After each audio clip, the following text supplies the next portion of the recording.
Hi friends, எல்லாருக்கும் வணக்கம். இன்றைக்கி நம்ம சென்னை மெட்ரோ ரயில் லிமிடெட் அவங்க ரிலீஸ் பண்ண ஜாப் ஓப்பனிங் பற்றி இந்த வீடியோவில் டீட்டெயில்டாக பார்க்க போகிறோம். இதோட ஹைலைட் என்ன அப்படின்னு சொல்லி பார்த்தோம்னா, இது டைரக்ட் வாக்கின் இன்டர்வியூ, அதுவும் இல்லாமல் அது மெரிட் பேசிஸில் நடக்கிற இன்டர்வியூ ப்ராசஸ். ஓகேங்களா? இன்னும் நம்ம சேனலை சப்ஸ்கிரைப் பண்ணலைன்னா சப்ஸ்கிரைப் பண்ணிவிட்டு பார்க்க கண்டினியூ பண்ணுங்கள்.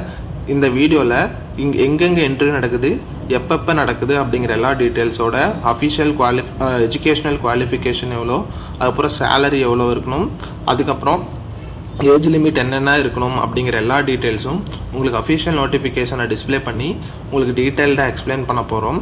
ஓகேங்களா? இப்போ உங்களுக்கு அஃபிஷியல் நோட்டிஃபிகேஷனுக்கான லிங்க் வேணும்னா நம்ம டிஸ்கிரிப்ஷன் பாக்ஸில் ப்ரொவைட் பண்ணுறோம். அதை நீங்கள் கிளிக் பண்ணி ஓப்பன் பண்ணி பார்த்துக்கலாம். இப்போ நம்ம அஃபிஷியல் நோட்டிஃபிகேஷனுக்குள்ளே போகலாம். ஓகேங்களா? ஃபஸ்ட்டு எல்லா டீட்டெயில்ஸும் பார்க்கறதுக்கு முன்னாடி இப்போ எங்கெங்கே இன்டர்வியூ நடக்குது அப்படிங்கிற டீட்டெயில்ஸை பார்த்துடலாம். ஓகேங்களா? இப்போ 10th of November. ஓகேங்களா? 10th of November உங்களுக்கு கோயம்புத்தூரில் இன்டர்வியூ நடக்குது. அதுக்கு சூப்பர்வைசர் மெயின்டெனன்ஸ், சூப்பர்வைசர் ஆப்ரேஷன், இந்த சூப்பர்வைசர் மெயின்டெனன்ஸ்க்கு மட்டும் இங்கே கோயம்புத்தூரில் நடக்குது. ஸோ இதோட எஜுகேஷனல் குவாலிஃபிகேஷன் என்ன அப்படின்னு சொல்லி பார்த்தோம்னா, நீங்கள் ஜஸ்ட் டிப்ளமோ கேண்டிடேட்டாக இருந்தீங்கன்னா தாராளமாக இந்த போஸ்டிங் நீங்கள் அப்ளை பண்ணிக்கலாம். ஓகேங்களா? சப்போஸ் நீங்கள் 10th November அட்டன் பண்ண முடியல அப்படின்னா 13th November மதுரையில் இருக்குது. மதுரையில் supervisor operations, supervisor maintenance. So supervisor ஆப்ரேஷன்ஸ்னால் நீங்கள் எனி டிப்ளமோ டிகிரி படிச்சிருந்தாலும் சூப்பர்வைசர் ஆப்ரேஷன்ஸ்க்கு நீங்கள் அப்ளை பண்ணிக்கலாம். சூப்பர்வைசர் மெயின்டெனன்ஸ்க்கு என்னன்னு சொல்லி பார்த்தோம்னா 13th November ஆல்ரெடி சொன்ன மாதிரி 13th November நடக்குது. இது இந்த டிகிரி முடிச்சிருந்தால் மட்டும்தான் நீங்கள் இந்த போஸ்டிங்க்கு நீங்கள் இன்டர்வியூ வாக்கின் அட்டன் பண்ண முடியும் அப்படிங்கிறத சொல்லியிருக்காங்க.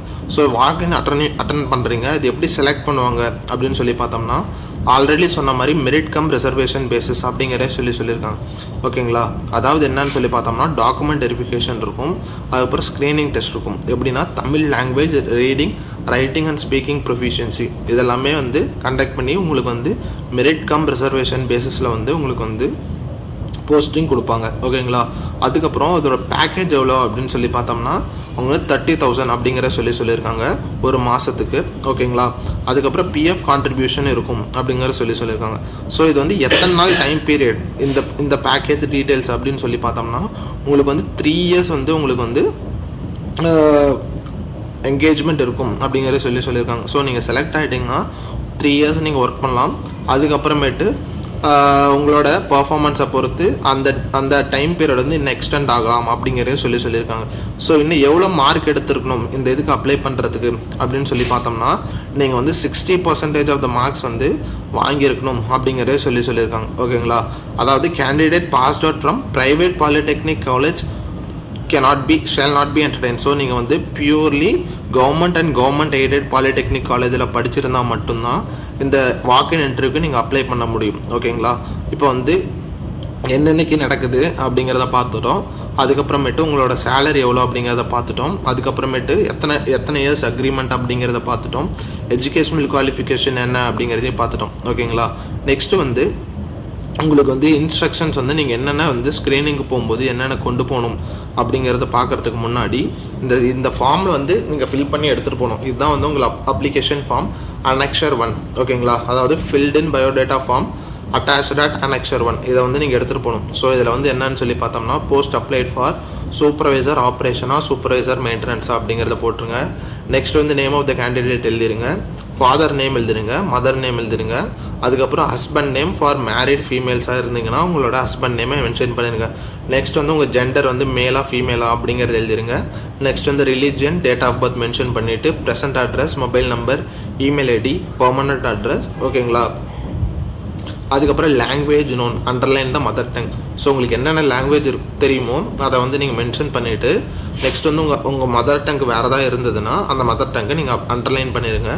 நெக்ஸ்ட் உங்களுக்கு Tamil reading, writing, speaking ability இருந்ததுன்னா எல்லாத்தையுமே டிக் பண்ணிடுங்க.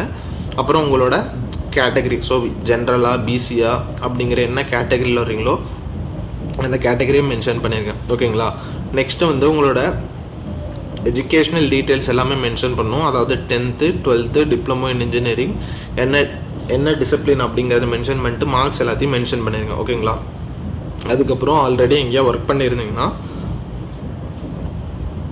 அந்த ஒர்க் பண்ண டீட்டெயில்ஸ் எல்லாத்தையும் மென்ஷன் பண்ணிடுங்க ஃப்ரம் டு பீரியடு. அதுக்கப்புறம் உங்களோட லாஸ்ட் டெசிக்னேஷன், எவ்வளோ நாள் ஒர்க் பண்ணீங்க அப்படிங்கிற எல்லாத்தையும் மென்ஷன் பண்ணிவிட்டு நெக்ஸ்ட் வந்து உங்கள் ஹாபீஸ் என்ன இது இருந்ததுன்னா அந்த ஹாபீஸை மென்ஷன் பண்ணிடுங்க. பிளேஸு, டேட்டு இது எல்லாத்தையும் மென்ஷன் பண்ணிவிட்டு இங்கே வந்து நீங்கள் சைன் பண்ணிடலாம். ஓகேங்களா? இது வந்து அவங்க அஃபிஷியல் பர்பஸ்க்கு.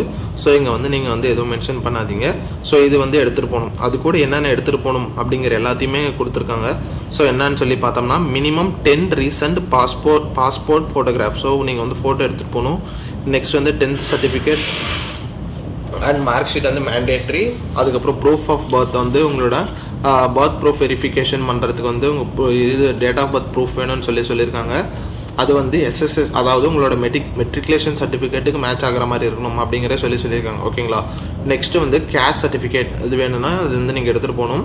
அதுக்கப்புறம் உங்களோட டிப்ளமோவோட டிகிரி சர்டிஃபிகேட் அதில் வந்து என்ன இருக்கணும் அப்படின்னு சொல்லி பார்த்தோம்னா சிஜிபிஆர், ஜிபிஏ இருக்கணும் அப்படிங்கிற மாதிரி சொல்லியிருக்காங்க. அதுவும் இல்லாமல் உங்களோட ஐடி ப்ரூஃப், அதாவது Aadhaar card, PAN card, passport, driving licence இது மாதிரி ஏதோ ஒன்று எடுத்துகிட்டு போகணும். ஓகேங்களா? நெக்ஸ்ட் வந்து கேண்டிடேட்ஸ் வந்து நீங்கள் என்ன பண்ணணும் அப்படின்னு சொல்லி பார்த்தோம்னா valid phone number and email ID அது வந்து நீங்கள் வந்து வச்சுருக்கணும் அப்படிங்கிற சொல்லியிருக்காங்க. ஓகேங்களா? இது எதுக்கு அப்படின்னு சொல்லி பார்த்தோம்னா உங்களோட இதை வந்து ட்ராக் அதாவது அஃபிஷியல் கம்யூனிகேஷனை எல்லாத்தையும் அங்கே அதில் தான் வந்து சென்ட் பண்ணுவாங்க. ஸோ அதனால் நீங்கள் வந்து அது எல்லாத்தையுமே ஆக்டிவில் வச்சுருக்கணும். அதாவது உங்களோட mail ID and mobile number வந்து ஆக்டிவில் இருக்கிற மாதிரி மெயில் ஐடியை நீங்கள் வந்து கீழே கொடுக்கணும் அப்படிங்கிறத சொல்லியிருக்காங்க. ஓகேங்களா? இதோட இந்த வீடியோவை வைண்ட் அப் பண்ணிக்கலாம். வேறு ஏதாவது டீட்டெயில்ஸ் வேணும்னா நீங்கள் கமெண்ட் பண்ணுங்கள், நான் உங்களுக்கு ரிப்ளை பண்ணுறோம். தேங்க்ஸ் ஃபார் வாட்சிங்.